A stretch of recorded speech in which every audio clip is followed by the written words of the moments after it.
What's up, everybody? Welcome back or welcome to It's Time to Talk Watertron Astrology. Hey, y'all. What's up? So, you have successfully given yourself permission to embrace joy and creativity without sacrificing your emotional authenticity. Y'all, this is a good, good energy, man. And this is also a milestone that you have achieved because we have the Scorpio full moon that will be approaching on the 5th, the 12th of May, okay? And depending on when you're watching this message, this is happening tomorrow because I'm posting this on the 11th, but this still is a timeless message. So whenever you're watching this message, it still will apply. Now, the reason why this is such a good energy, okay, the fact that you have given yourself permission to embrace joy and creativity without sacrificing your emotional authenticity. Around this Scorpio full moon, this is a message that I've been getting and that I've been channeling for everyone. For every one of you guys who are tuning into this message. So Scorpio is all about intensity, right? In transformations, death, rebirth, okay? The opposition to Scorpio is Taurus. And Taurus is all about stability, security, material gains, all right?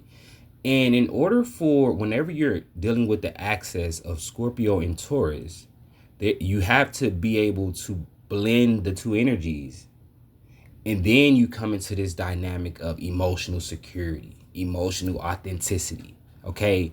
It's almost like they blend. And in order for you to even reach a state, especially if you have a lot of Taurus and Scorpio energy, in order for you to reach a state of emotional authenticity, there's a need to merge your Taurus house and your Scorpio energy together in order for you to get that. Because just solely focusing on one or the other, you won't achieve emotional authenticity, emotional security, okay? So that's why this is such a good energy, because you have successfully given yourself permission to embrace joy and creativity without sacrificing your emotional authenticity, okay? This is amazing, okay? I've already rolled the dice because we are tapping into what's next. What positive changes can you expect now, okay, as a result? And I'm feeling like for a lot of you guys, this is going to be showing up, especially around this full moon energy with this message here. So I rolled the dice already. I got Venus in Cancer in the 10th house. Very interesting because Cancer rules the 4th house, all right, natally or naturally. And we have the 10th house here, which is ruled by Capricorn, okay? But Venus is all about love, beauty, pleasure, romance, relationships. This is what's coming next, okay? This is what's coming next, period. Don't even gotta elaborate too much on Venus. This is cut and dry to the point. She's also in the sign of Cancer, so when Venus is in Cancer, there is this very nurturing energy that's going to show up for you guys, okay? A very loving, nurturing energy that's going to show up for you guys. And this could be in a relationship. This can also be you guys providing a lot of nurturance for people, okay? That allows for you to share stories around how you've even come to this place of emotional authenticity where you're able to embrace joy and creativity in your life. So we also had a 10th house here. The 10th house is career, reputation, all right? This is the world stage. So this can definitely be you guys creating or being in this place where you are providing and counseling others through your intuition, through the message that you've gained along your path to emotional authenticity, okay? Venus in the 10th house is a boss, like she gets paid here in the 10th house. But it's for things like her beauty, her pleasure. But with Cancer here, it's like the way that you heal, the way you nurture others, the way that you provide this nurturance, the way that you provide this space. So I'm getting a lot of you guys, what's next is a space. So this could be a house, a home, a shop, something of your own where you are going to be able to basically invite people in or share a space with these people. You will be in charge of it with this 10th house here. But it's almost like you'll be inviting people into safe space. It's giving me just a safe space. And this is like a building, online representation, a community, a group. But you are going to be able to provide or invite people in to this vibration that people are going to love you for. People are going to appreciate it. People are going to pay you for it. People are going to, you're going to be in high demand with this next phase of your life as a result of a lot of the achievements that you achieve. Okay. I love that. So let's get some more astrology cards to clarify this message on what's next for y'all, because I'm proud of y'all. Y'all deserve it.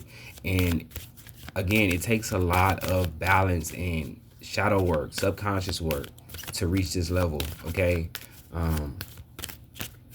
And most of the times you have to reach this level before you step out on the stage with this 10th house and really be successful. Okay. Because if not, it could go the opposite way where you're in the public eye, but then all this baggage is showing up, all this emotional burdens is showing up, and the public is seeing that as well. But you've cleared that plate, you've healed that energy to where you're stepping out in full emotional authenticity. Okay. Embracing joy and creativity, but from a place of from a healthy, secure place. Capitalizing on this overall message here. We get Pisces. Okay, so yeah, you guys are going to be leading people with your intuitive abilities. Okay, people are going to get to points where they're struggling, or they need assistance on how to maneuver through life, is what I'm hearing. And the way that you have reached this place in your life of abundance and prosperity, it's like people are gonna want to know how you did it, because they're desiring the lifestyle that you're living next. Okay. And so you're gonna have a lot of people coming wanting you to just basically advise them, give them advice, interpret with Pisces. Like, I'm getting a lot of people are going to come to you for interpretation. So you guys could be astrologers, you guys could be tarot readers, you guys could be just people who divine for other people, oracles, high priests, priestesses, pastors. But people are going to be coming to you asking for you to interpret things about their life here. Okay.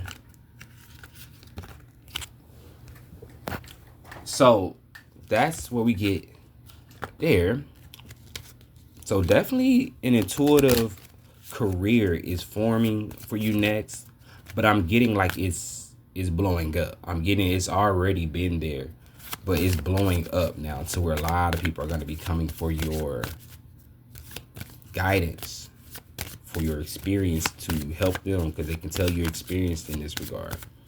And it's interesting because Pisces is actually trining to this Scorpio full moon energy, and we have Saturn, who is at the final degrees of Pisces.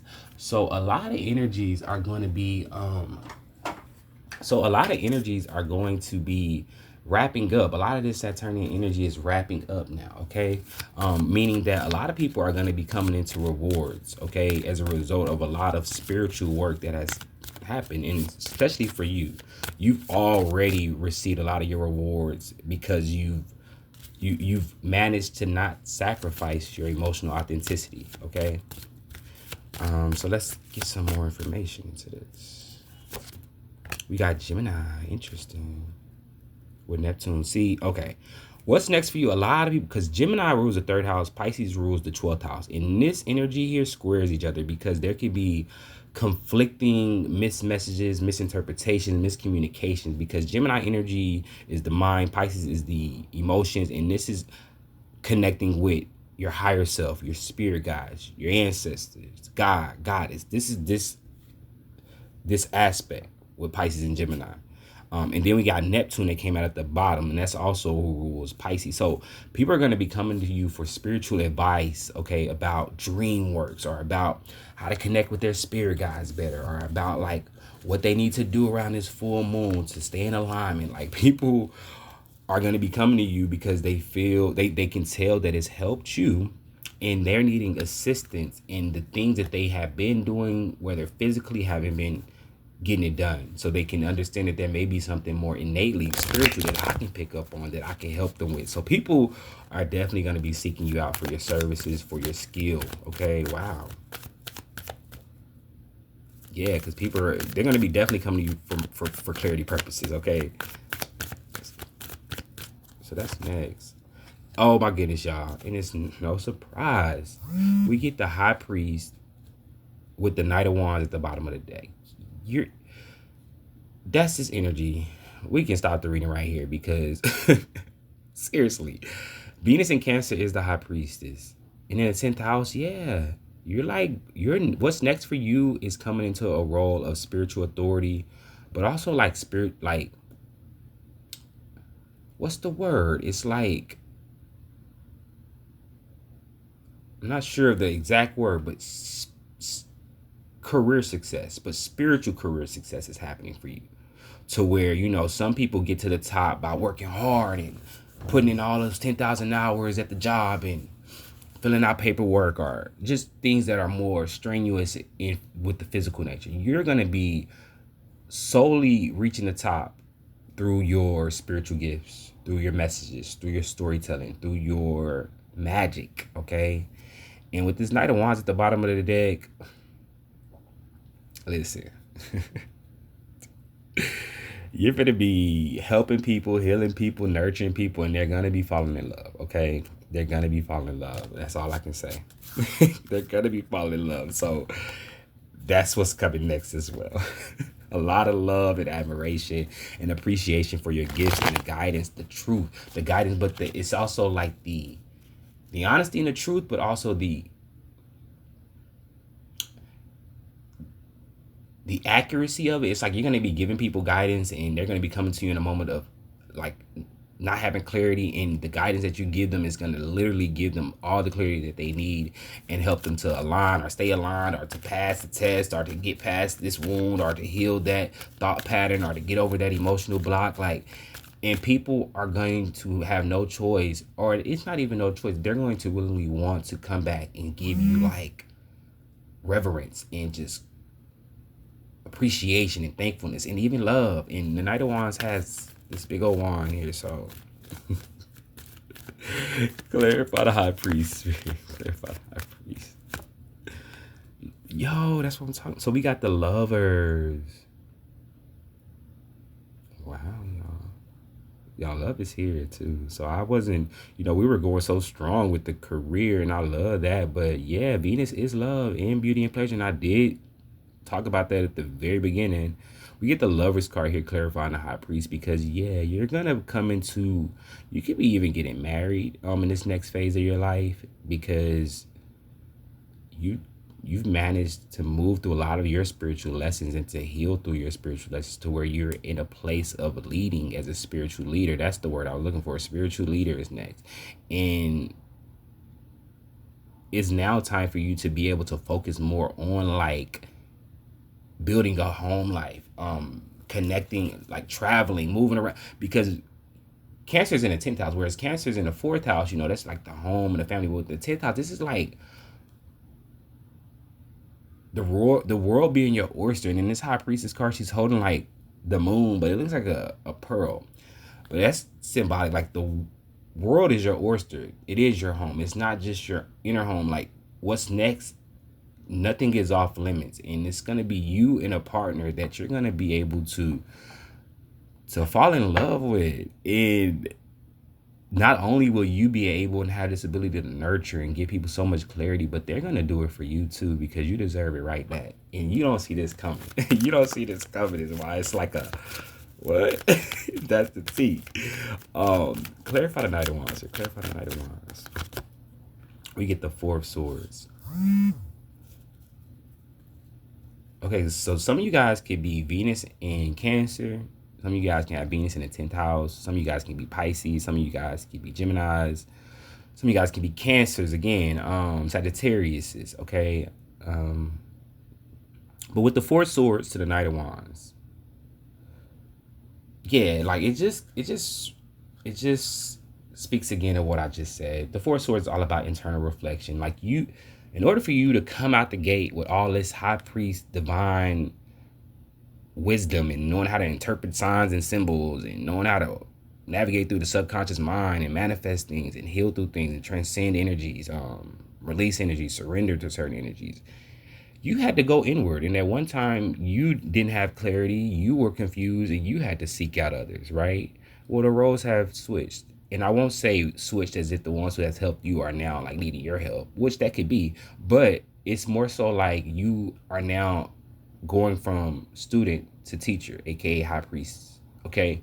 And this is what's next for you. So I'm so proud of you for giving yourself permission to embrace joy and creativity, because now you're on your way to more emotional authenticity, more nurturance, more love, more beauty, more pleasure, more clarity, more appreciation, more notoriety, more acclaim, more recognition, more success. Bravo, bravo, bravo. I'm happy for y'all, and happy full moon in Scorpio, because this will be like no full moon you've ever experienced, because here come the people. So without further ado, I love you. Peace.